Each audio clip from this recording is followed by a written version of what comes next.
各位乡亲，咱做回来关心天气。今仔日透早锋面通过咱台湾，东北季风增强，台湾北部是转做较湿湿、较凉冷的天气。咱做回来看云图。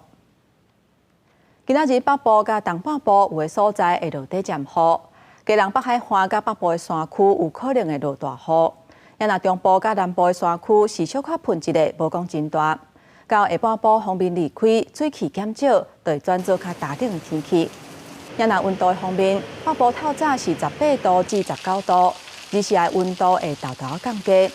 中部甲花莲高温差不多是23至25度，南部台东高温是26至28度。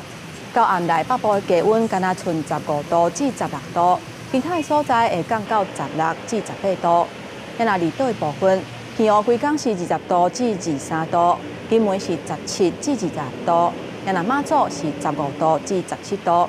今仔日愈暗会愈冷，提醒民众都要注意温度的变化。